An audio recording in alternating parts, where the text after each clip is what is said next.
Hello, welcome to Fiveable's partnership with NMSI. We're chatting today about the AP Literature exam. My name's Celine Gomez. I teach in Plano, Texas. It's a northern suburb of Dallas. I've been teaching for 21 years. I've been working with the AP program for 17 years through being an AP grader. So for 17 years, I've read all the summer essays in all of their lovely glory. And in the past 4 years, I've been working with the sample selection team, which basically means that when your essays get submitted, I'm with a small team of people that reads through them and then places them according to the rubric so that we can train the graders, the other people who will score your essay en masse, on each of those score points and essays that demonstrate the skills from each of those score points. So this year, we will have the AP reading online. I will be looking at your essays with another team that is going to be examining and deciding what we'll be looking at with the new rubric. As you know, this year's rubric, for those of you that took an AP course last year, the rubric was a 1 to 9 scale. If you didn't have a course last year, then don't worry about it. This year's exam will be scored on the rubric 1 for 1 point allocated for the thesis in row A. In row B, you'll have up to 4 points. That's really going to be the bread and butter of where you're going to be able to shift your score. And then there is a 1 point allocation in row C for sophistication. And really think of that one as, a point that you're not necessarily focused on at this moment per se. I would say the first 5 points are the ones to really go about focusing your mind on. But the full range of scores will be represented when we do grade the exams coming up in June. So if you will, Ms. Burnett. Hi everyone. Thanks for joining us. I'm Mrs. Burnett, Rebecca. I teach AP Literature and have for several years. I'm over 20 years in, and I've scored for the last several. So primarily I have scored the response to prose, which is what you'll be writing this year. So hopefully we can answer some of your questions and help you feel at ease before the exam that is less than a week away. All righty, so we're going to take a look just real quick, just so you know some social media on the next slide to reach out for others who might be interested in getting their questions answered or sharing some of your ideas. So you can just use either Twitter, Instagram, at Think Fiveable. And I just recently am new to the platform, and so I just learned how all of you are going to achieve the 5 on the overall exam for Fiveable. They're quite clever. I'm impressed. I love it. TikTok, okay, you can do that too. My husband, I asked if he knew what TikTok was, and he said that he likes the green ones. TikTok. Never mind. You probably don't think that's funny, but that's okay. We're old. So there's that. And finally, if you will, on the next slide, we have listed for you just kind of some norms as you already are. The chat to the right is really just kind of for y'all. Communication, informal, and if anything does kind of come, up, hopefully we'll make a note of it over there. But really, if you see where the big red arrow is, primarily where you see the ask a question, the parking lot, that's kind of where we would like for you to put your questions so that we can make sure we respond to what it is that your needs are, especially about the exam that's going to be next week.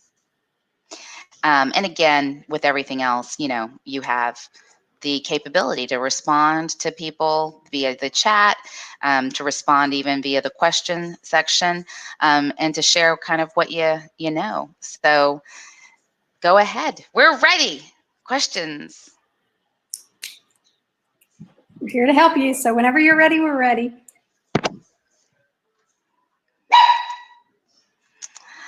The complexity point, that one has been addressed really as a sophistication point. That's where that last row C comes in, and it's your ability to make deep connections, sophisticated writing, but deeper connections with the unraveling of the layers of the text. You need to be able to not just see sort of the superficial, but perhaps approach the broader contexts, make some connections with your evidence being particularly persuasive. Not every single piece of evidence is going to support your argument. And so what really helps to set you up to earn that complexity point is going to be its connection to your thesis. That thesis will need to be multidimensional in its argumentation. And I don't mean device, I mean in the points that you are trying to understand between, say, the contrasts within characterization or the shifts that you notice within the text itself. It's going to not be one dimensional. So if you want to kind of go after a character and be like, oh, well, they're really sad, that's not going to be inaccurate per se, but you won't be really fleshing out a deeper meaning of what's happening. So as you unpack and unravel what the text is allowing you to say, the complexity point is going to be awarded for students who have a control from the beginning of that essay with directions all the way throughout, controlling as well their writing, their style. So it's a point that's going to be awarded for people who get both quality and the competency in their writing skill set. And so that's sort of an icing on the cake point. Like you can still get the whole essay like the cake, you can still get the frosting, you get all of the up to 4 points in row B, you can get a 5 out of 6. And so that's still going to be in the upper scoring. Like you're not going to actually, there's probably not going to be much difference in the overall score, whether you get a 5 out of 6 points or 6 out of 6 points. So I'd really focus more on the row A, getting the point for thesis, and row B, getting all of the points for that one. Yeah, that's a really good point, Celine. I like that you said that because you don't want to set out focusing on trying to earn that sophistication point. When the go-to is your thesis and then offering that textual support for your argument. All right, do you want to take the next question, the grading? Okay. I was going to go, you want to look at what is your biggest advice on our thesis? You want to tackle that since we were just mentioning, or you want to go back to the grading? How's the grading been decided? How many points you need to get each score? Well, I was just going to go down the list since I don't know, Okay, but yeah, sure, the grading been decided? No, the grading is never predetermined. The rubric is always established. It's not, though, applied to any essays until you write them. So, for example, I know you in your classes have seen samples of what got the thesis point or samples for what got anywhere from a 0 to a 4 in row B. But the thing is, those essays weren't graded on the new rubric when they were scored, right? What's going to happen this summer, I'm going to be with a group of people, and we have to wait until we see your essays to make a determination from what you all in the nation write this year, what is earning that thesis point and what is not earning that thesis point. We're going to make a determination from your essays this year, what is a 0, a 1, a 2, a 3, or a 4 in row B, and what looks like sophistication for this year's essays in row C. So we don't know yet what that's going to actually look like until you write this exam next week. So I'll have the rubric and I will have a bunch of your essays, and we will meet for hours on end, and we will say, this is what the thesis looks like. This is what these other points look like. We will get the graders, like over 1,000 people, to come in, and we'll say, hey, on this rubric with these essays to this prompt for this year, these are what the students did. And so they will start to grade them. Now, once the grading has finished, after we have scored all of your essays, however many people take the exam, it's usually somewhere between 400, 450,000 student essays. Then the statisticians will run their psychometrics. Apparently, that's how the math people get employed. I'm kidding. I'm kidding. I love all of you math people. I mean, I'm an English teacher, so what do I know? Okay. But after the exam, then they will decide cutoff points. Like they'll decide, well, students who scored this on the 6-point rubric, that's the students who will get the overall score of a 5. Students who scored this, that's who will get the overall score of a 4. But they won't have that data set until after we score the essays this year, because no essays have legitimately been scored on this rubric yet. So everything is up to you guys. Next week, you make it happen. All right. So this Great next job. one is Miss Rebecca. All right, so the question is, how could we secure the 4 out of 4 on the evidence and commentary section? So I think that you need to remember that your evidence and your commentary are there to support your argument. They're there to support your thesis. So your apt and specific text that you choose to include should directly support your claim, your assertion. Whatever you're using needs to support that overall thesis, that overall argument. Weaving it in to your essay, weaving the text into your essay, instead of just kind of abruptly stopping and quoting a whole section of text and then moving on, weaving the text into your essay will help.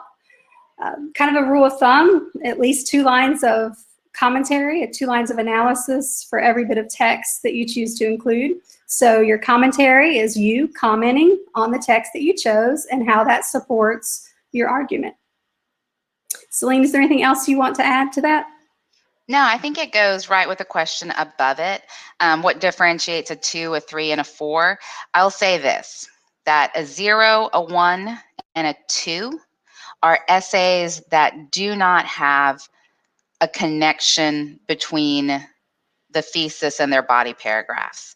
It's the essays where you're just kind of blurting out information, where you're like, oh, this is a good, evidence and it helps support an idea, but it's just sort of random, when you're just kind of like talking and talking and talking and be like, let me throw a quote in there. Oh, let me talk about that. And then you're like, oh, over here, squirrel. Oh, that's a good quote too. It's about him. I'll throw that in there. So anything 0, 1, and 2 are essays that are just kind of rambling. You know how you are, right? You get up in there and you start writing and writing and writing and writing, and you're like, man, that's a whole essay. Look at that. Well, okay, somewhere that's going to be cut off at about a 2. The phrase that's used that separates between a 2 and a 3 on that row B is line of reasoning. It means that you have a purposeful organizational structure for your essay, that you put out there a thesis that says, here is what I think based on what I have read. Not summary, like we know what you've read. Everyone's going to be reading the same thing. So based on what you have read, you have made some logical inferences. Okay, so if it talks about him, slamming a book down with great force, that's what the text says. A summary would be like, oh yeah, he threw his book down. An inference would be, because he threw his book down, he is demonstrating frustration, anger. He is quick to irrational acts. So when I'm thinking about your defensible claim, you're like, okay, this character is violent and irrational and, prone to wreak havoc on the lives of other people because of such and such. The next paragraph needs to logically support that idea. So maybe you want to talk about what that character has said to people that supports the anger and the violence and all of that.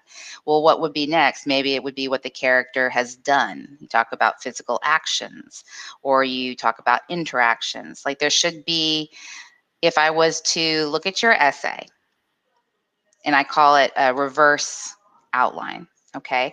Go back. Here's how you see if you have a a train of evidence. Look one of your essays, the last one you wrote, and outline it. Do you have a particular idea that you are arguing in that first body paragraph that supports your reason? Yes, Olivia, you have a particular point that follows that first point that supports your reasoning. So as I'm looking here, Miss Olivia, what differentiates a 2, a 3, and a 4? 2s, I can't trace the organization of the ideas as they are defending that thesis.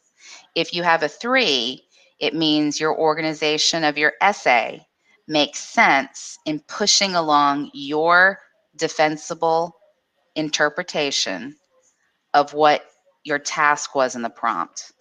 And a 4 means that you have fully fleshed out evidence that is especially convincing and that you have successfully made artful, succinct, thoughtful comments about how that evidence supports your thesis, and you've drawn conclusions. You're able to execute all of the points of writing a good essay. Not a perfect essay. These essays are drafts, so they're never going to be perfect, but you do have an essay that if I was going to try to outline it, I could clearly see that you have moved through that organizational structure. So for both of those questions, a 3 and a 4 in row B have good organizational structure with evidence that supports the thesis clearly. All right, so that was me adding on there. Great. Okay, so the next question that I see at the top is, are there any notes or cheat sheets that would be helpful to have on the test? And I would say no. Just the sheet that College Board put out that you should have next to you in case you have any problems with technology. Only that sheet, because you only have 45 minutes. So if you have a bunch of information beside you that you're sifting through, it's going to distract you. So focusing on the prompt, reading the passage, and formulating your answer is what you need to do in that time instead of having notes that you've taken in class. When it says notes or cheat sheets, be clear though that you are permitted to have information with you. But if you look on College Board, even just sort of the Twitter that they've put out, it's not necessary.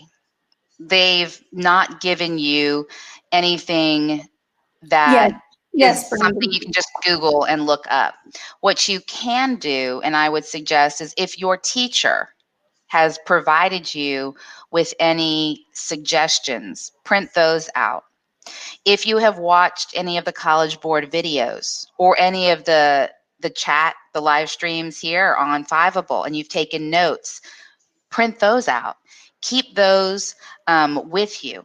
You know, and I'm seeing on the chat that Brandon says a tone words. I would definitely have access to some list, not every list. Some of y'all know that your vocabulary is limited and you might be misusing those words. Don't spend time trying to get all fancy. Don't spend time using words you don't know what they really mean. But make a list of solid words, sophisticated words that you know that you can have as go-tos. You know that you're going to be writing about tone. So yeah, drop them in. Send things that your teacher has given you or that you got from watching the videos. Tone words are always going to be helpful when you analyze. When you talk about character traits are always helpful. I believe in the YouTube College Board videos, they gave you a list as well of some character traits, but keep it simple. Some of you know when you have access to too much, you don't end up getting the essay read, right? So you're going to want to focus first on making sure you budget your time and have whatever notes are helpful for you. So as you're thinking about it, don't print out everything under the sun. print out what's going to work for you. And in fact, between now and the test, run a simulation. Go into the AP demo. If you haven't, you need to do so that you can check your tech. For instance, you can't have the Grammarly plug-in on your computer. You can use Grammarly. It just has to be, you have to be in another application window when you're typing. Grammarly plug-in on your computer will not let the College Board interface work. And so you won't be able to actually see the exam. So you need to disable that plugin, but go in, go through the demo, see how it's going to be, set up for you, and make a decision about whether you want to have hard copies of notes or reminders or things that are going to help you out, or just try and do a practice one and see, like, if I wish I had this with me. And so make a list and get it together for what you think. All righty, so that was for notes or cheat sheets. Keep it simple, people. It's what I'm saying. Google 45 is minutes. not there. Yeah. All right, Miss Rebecca, do you want to answer? So the next question, do you think graders might be a little more lenient considering the trying times we're in, the fact that we're only going to be assessed on one question? That's a good question. And that's a hard question to answer. I think that your readers are going to go through intense training and they're going to be very professional. They're going to use the rubric. Your essays are going to be back scored by other readers. So it's very subjective to answer that question, but I think they'll be very professional. And I think that we all have an understanding that these are trying times.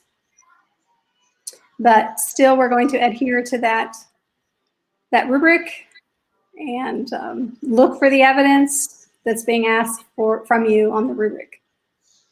So when you say the word lenient, I think that that's a miscommunication. We know that the circumstance is different, what we're in right now, but we also know that you have been working really hard. And I think that having it be one question is going to be for your advantage or to your advantage. One of the things I was talking to my students about today in a Zoom call was that before they were really stressed out because, they get, and I'm sure you do too, testing fatigue. Like you get tired. Like before you would have had 3 hours of straight testing, 3 essays to write. At this point, I think you feel good that you have one essay. You know the kind of essay that it's going to be. You know that you can use open notes. You know that you can use, you can look it up stuff on the dictionary. It's fine. You can do it. You can search up whatever you want on Google. You really can. The answer is not going to be there to write the essay, though. But you're allowed to use all of that.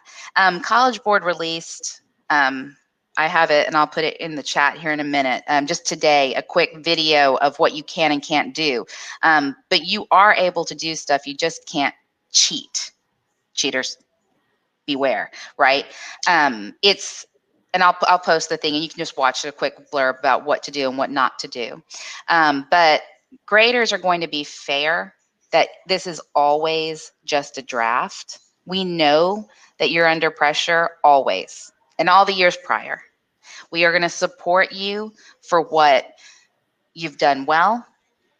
We're going to make sure as well that when we make the decisions about what gets the point for thesis, what gets the points in row B for evidence and commentary, that's consistent based on what you've done this year. So all of you who are writing this test are faced with the same kind of grading system. It's going to be fair. It's not going to be a situation where it's going to be harder. In fact, if you look on Trevor Packer's Twitter, you'll also see that he's addressed that issue, that this isn't going to be harder. This isn't going to be a situation that we are trying to do anything gotcha. We want to see and recognize and reward your essays for what you have done, what you have been working toward all year long, and what you're going to do in that amazing 45-minute time frame, because you better upload that essay. We can't score anything unless it gets submitted. But make sure you kind of take a look at that. And so I'll leave it off to Miss Rebecca to add on to any of that while I'll put in that little, the short. I just wanted to add too, and make sure that if you're planning to type versus write, that you've actually gone into the demo and you've practiced typing a response and spent some time with that. Remember, you can handwrite it. You can take a picture of your essay and upload it that way if you're more comfortable. If that's how you've been doing it all year long and that's how you're more comfortable, you certainly can do that.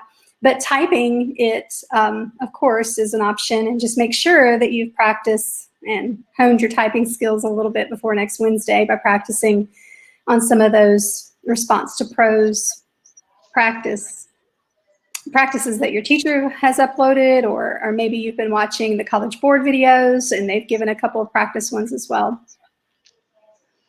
So the YouTube link I just put in the chat is the one that it's just a quick video of what not to do, what they consider cheating from College Board. But, you know, again, he has, you know, the head of AP and the chief reader have made a commitment that we are going to be working toward giving you all the credit that you deserve for your writing. Just make sure you submit, and there's nothing, you know, that you have worked in collaboration or plagiarized or had someone write it for you. Any of that type of, you know, information is what would cause you to be ineligible and have your. All right, did you have the next question, Ms. Rebecca? Okay, I think it's what tips can you give to make sure we have a strong analysis? How can we make sure to not just use summary of the prose and that we use our own commentary? Okay, I think that again, it goes back to your argument. You know, what are you trying to argue? What is your claim? What is your assertion that you're making? That text that you're offering is supporting that. And then your commentary is there to elaborate, to explain, to justify why you think that. And if you're doing that, then it's not going to be a summary. It's not going to be this happened in the text and this happened. It's going to be more like what Ms. Gomez said earlier. When the character chooses to perform this action, what does this say about the character? The character, for example, might throw the book on the floor, and that might indicate that the character is exasperated. Explain that exasperation then in your analysis and how that goes back to support your argument as a whole. One of the biggest things for summary, if you look at your sentence, if I can find exactly where that is in the passage, like if you tell me, you know, this happened and this happened and this happened, and I can point to like where that happened in the passage, exactly like here's where it is, that's summary. Your commentary can't be found in the passage. Your commentary says, this is what I see in the passage, like I can point to it. You add, here is what I know from my head, and then that's what you're writing is your analysis. So you can start with a direct quote, which I would prefer. That way you can see. You don't need summary, just give the quote. You make that connective piece. You're the only one who adds the deduction, the inference, the conclusion based on what you saw in the text, and that's what you write down, and that's your commentary. When you look at your body paragraph, I should see more of you doing the talking and less of the direct quotes. So yes, a sort of good rule of thumb is that if I have my quote, I should at least have 2, maybe 3 sentences explaining what you are making and using that evidence for. What have you concluded? What do you now come to understand? How are you transitioning and using it to discuss the shift in the text? And you do need to make transitions. And one piece of evidence isn't going to really be supportive. You also have to be sure you don't take things out of context. Like, we know the passage. You can't just randomly pluck a description and be like, oh, it means this, but it doesn't have anything to do with the rest of the character, or it doesn't have support in what's going on there. So you just kind of need to make sure that I would not use summary. I mean, I wouldn't paraphrase. I would just use quotes. So that way you have a visual cue. This is my textual evidence. Everything I'm doing after that is from my head making conclusions, not summary. So summary means I can point to it in the text. You can type on your phones, yes. You can type it on your phones. You can handwrite it. You can take a picture of it and upload it from your phone. I'm having my students this week practice doing that. So I would make sure that you can take care of it, right? So as you're thinking about it, make a plan. Decide if you want to type it and then upload the document. You can decide if you want to handwrite it and upload those as JPEGs, or you can write it and then copy and paste it into the text box. They're going to give you that option. The demo will allow you to do that. Alrighty. At the top there, it says, what sort of notes or study guide would you recommend? First, hit up your teacher. They are the brains of this operation. Trust us, we know, we're teachers. You can also hit us up if you want. The thing is, your teacher knows you the best. And I think, for my kids, I'm narrowing down like a small little, suggestion of notes that they use. And so I've also had them, which your teachers probably have as well, encouraged you to do, to watch the College Board videos or even the videos here on Fiveable. Take the notes that you have from those places and organize. I know some of you want to know how to study, right? Well, take your study notes tips, organize them yourself. Be like, here, I'm making a tone section. Here, I'm making a section on character qualities. Here, I'm making a reminder on how I need to write my thesis statement. What did my teacher tell me to put? Here's a sample of a good thesis statement. Like my kids were asking today, can we, use one of our old essays and kind of like make that outline, how we did it, and use that? Yes, you can. I mean, that's what this open note test is about. So, get a good essay that you did, or get an essay where your teacher wrote some good notes or you had a conference on, and set up like a little, playbook, a flow chart for yourself. Don't just go get somebody's. You need to make it your own. You need to make it relevant. You need to make it short. And once you do that, I even would say run it by your teacher. The Zoom calls we've all been waiting for you to show up on. Tears. So ask them to look it over. And I think that would be good. But yeah, for the test, I would set up that kind of stuff to do the test, because you're going to have to write and use those things. So figure out what they have offered you. My kids are going to do some of that. They're going to have just some quick things that they have pieced together over the course of my lectures, over the course of some of my handouts, over the course of some of my feedback. And they're just going to set themselves up a little Ms. Gomez is in my head chart on their day of, but it's not going to look the same for every kid. So for the test, go through all of your stuff and set up something that's going to help you remember to write a good essay, because there's no answer. There's only going to be you reading and thinking and processing and pushing out that essay that day. That's why they're saying, you know, Google to your heart's content, because the answer's not there. The answer's in your response to that text. So the only prep you can do, the best study guide you can do, is what and how have you been preparing all year long. Pull that stuff together, organize it in a way that's going to set you up to have a reference, right? If I need tone words, I'm going to have them on my side. If I need to remember how to write a thesis with a frame, a sentence frame, or if I want to look, my teacher said this was the best thesis I had all year long. That's all I had in the essay, but it was a good thesis. Then you put that thesis down in front of you and you use that thesis to model writing the next good thesis you're going to do, because you can. So some of my kids are like, I'm just going to keep that good essay I had out and remind myself how I did it. Because sometimes they're like, we don't remember how we did what we did when we did it. All right. All right, so I'm going to delete that question. All right, so the next question is how to organize our time. How long for reading the passage, pre-writing, outlining, and fully writing the essay? Well, again, I don't think there's any quick, easy answer to this.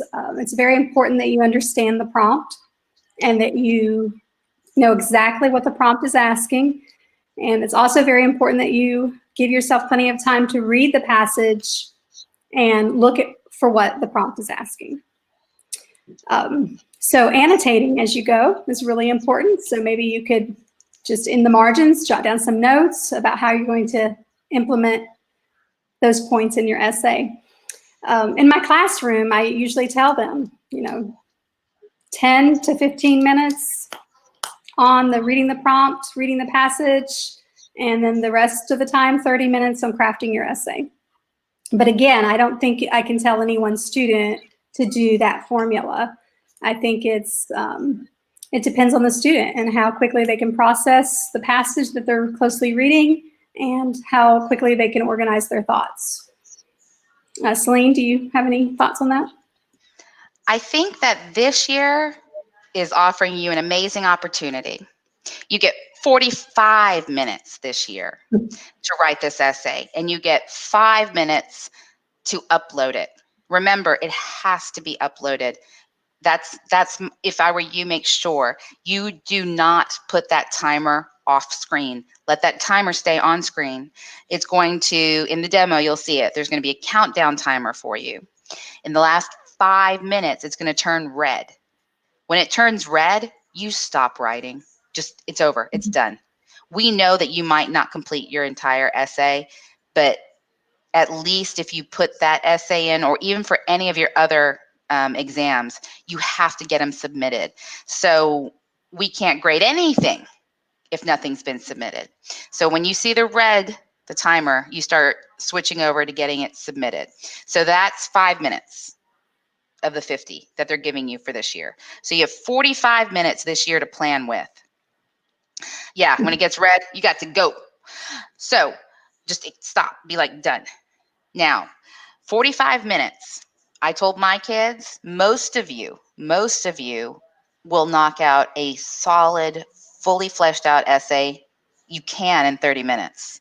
You can, legit, if you know what you're writing about. Now, all the time in the world not going to help you if you have nothing to write about. So we're not going to do that. So take 15 minutes max.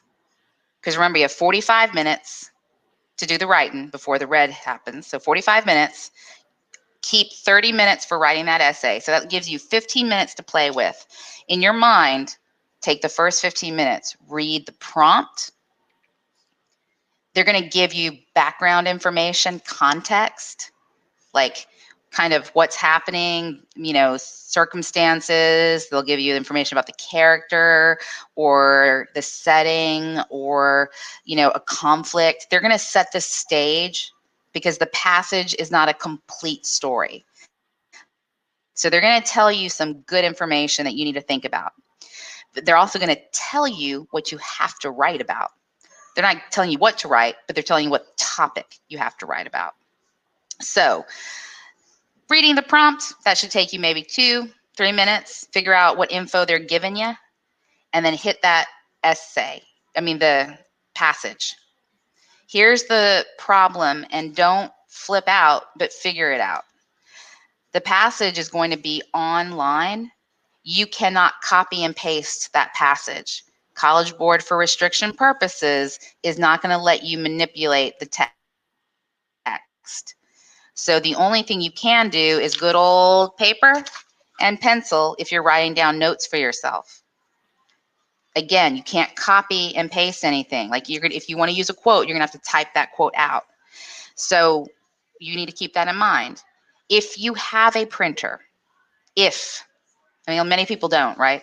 But if you have a printer, it is legal to print it out, and you can have a hard copy. It's not, be careful, because it's going to take you some time. The College Board is not going to let you copy and paste the quotes. And I'm seeing on the right, Brandon is correct. They announced that in the video. They're not going to give you the author or the title from where the excerpt is from. So that's why they're going to give you some important information in the prompt. Another thing they're not going to give you this year, which you've probably seen, is they're not going to put line numbers. They're not going to put paragraph numbers in the passage. So you can't just reference line 1. The thing is, because your readers, how you look at the screen if you're looking at an iPad, or you're looking at a Mac, or you're looking at a Chromebook, or you're looking at your phone, they were worried that they couldn't guarantee the same kind of formatting and lines for everyone. So they're just taking it all off this year. So for citation, I see that some of you are asking. For citation, you're just going to have to put the actual quotation marks.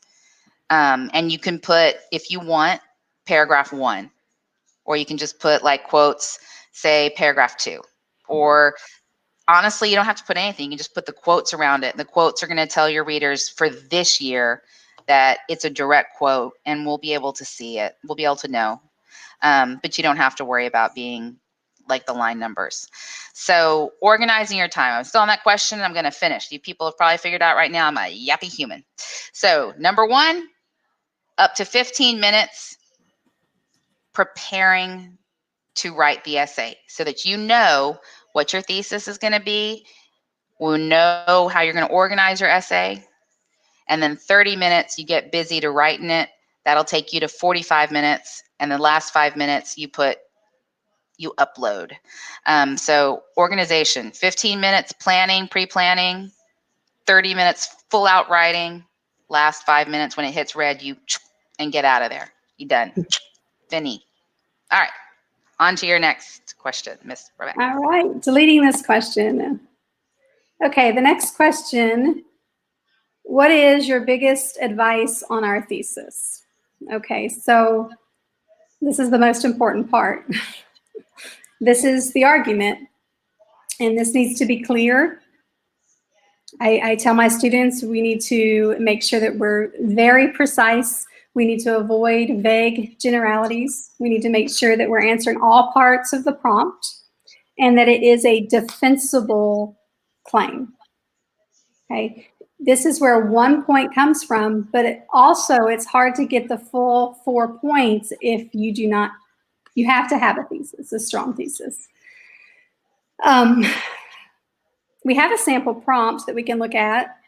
Do we want to look at that now, or do we want to look at that later, Celine? I say we'll make sure we kind of get through these questions. I would say the following, right?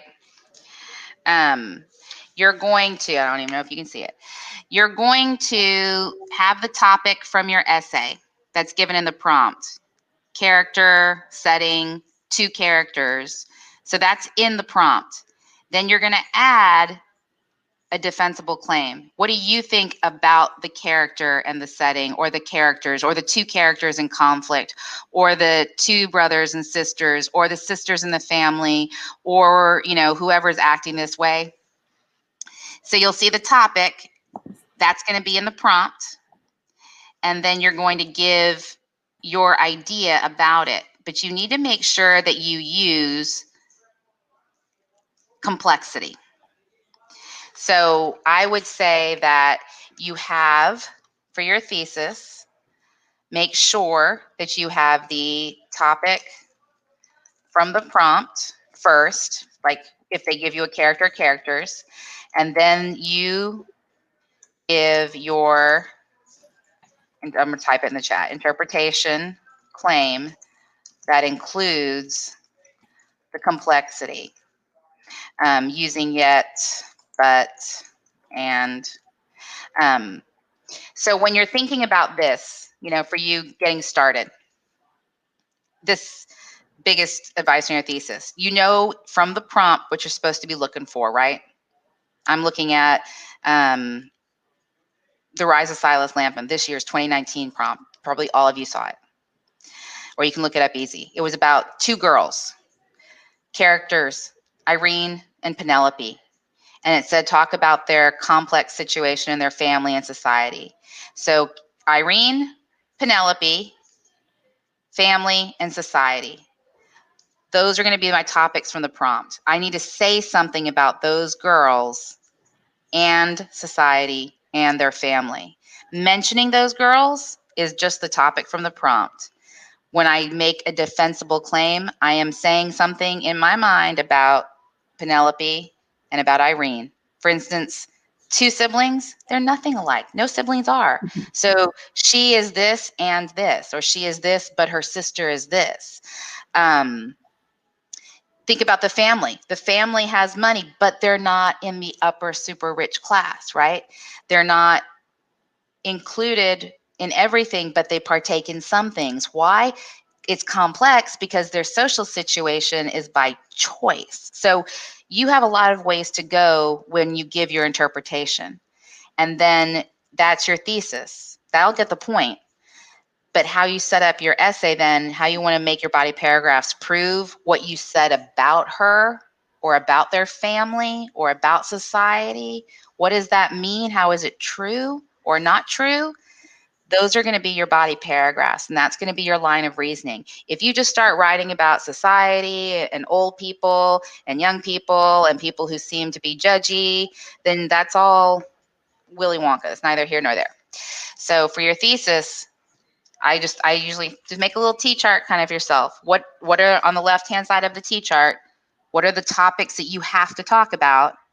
And on the right side of the T-chart, what do you have to say about them once you've read the passage? That's your claim.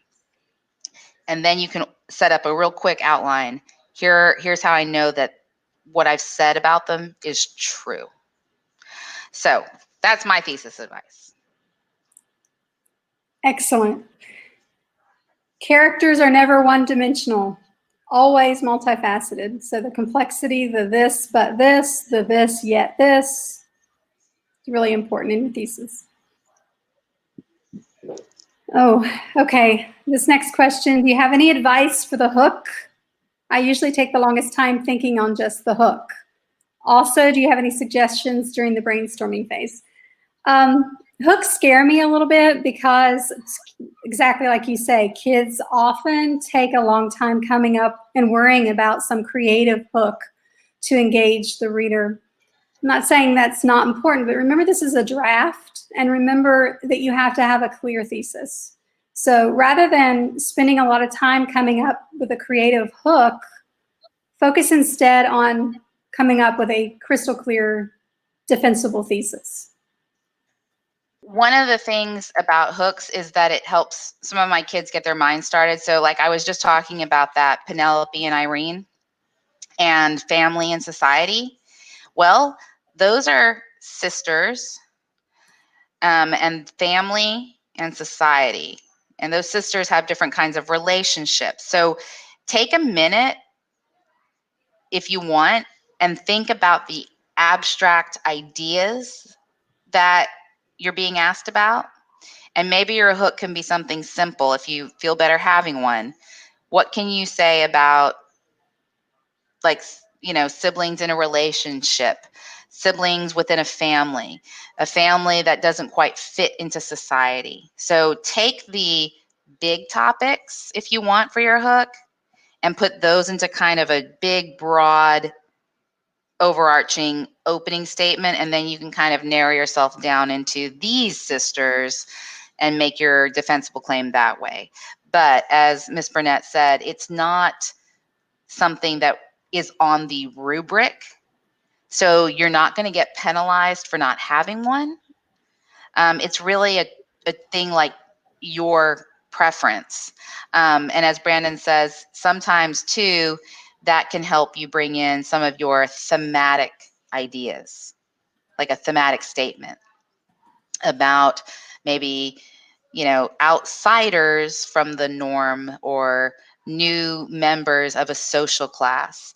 That's something that you could practice. So think of the hook being less fancy and catchy and maybe more of a thematic connection, and you can practice those pretty easy. But again, it's not on the rubric, so there won't be any kind of penalty for having it or not having it.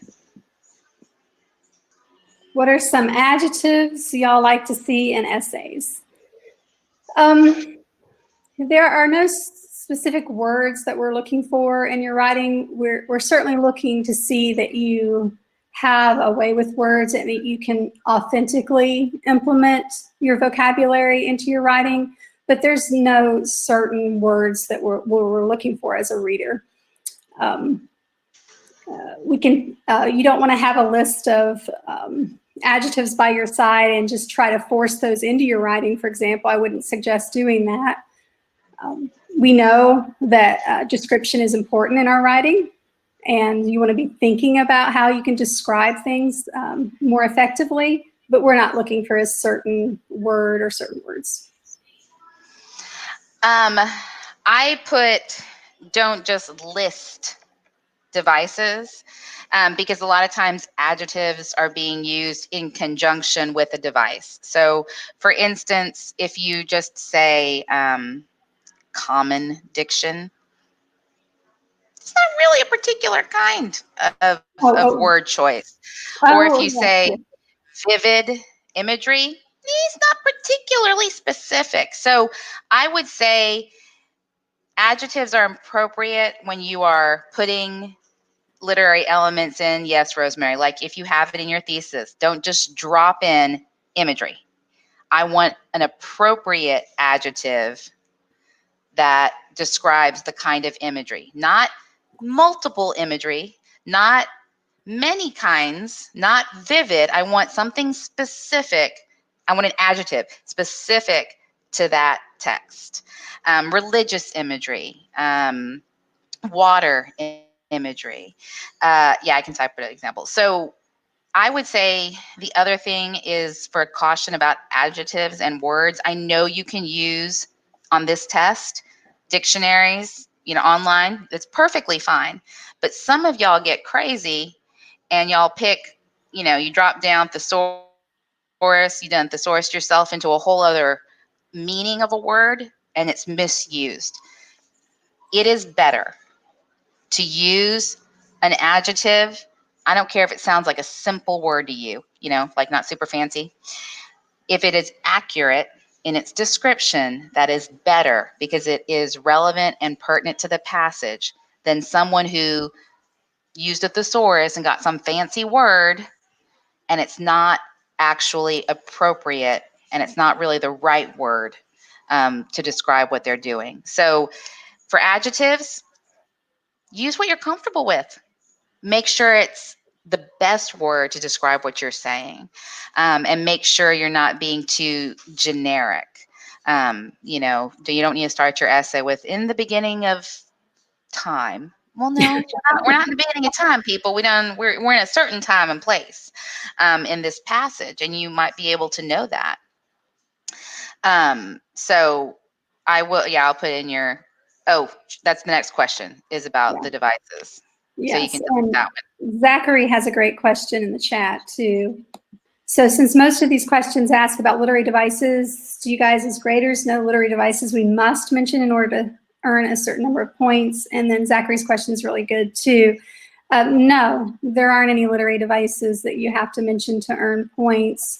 And I do think, Zachary, that you can say uses words. Words, diction, that is a device. And then I also would say that we aren't looking to just name drop throughout the essay. We're not name dropping literary devices, but device to meaning. How is that literary device important to your argument? How does that support your claim? And you would mention it for that reason and that reason only, but not to showcase literary devices. And here's the thing.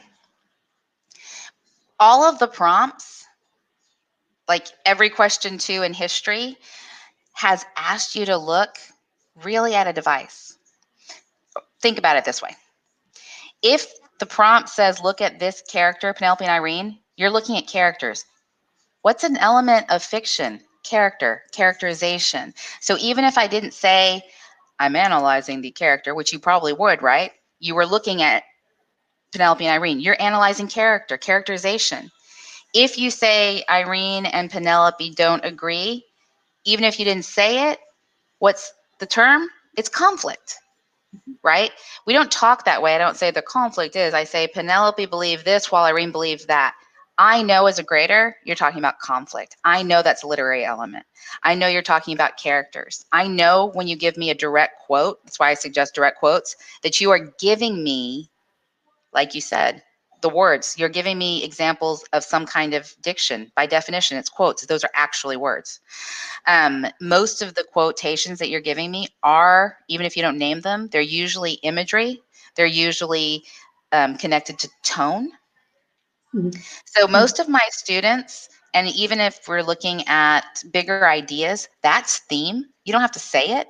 So if you're actually writing an analytical essay, in other words, in row B, if you have evidence, all of that evidence is built-in devices.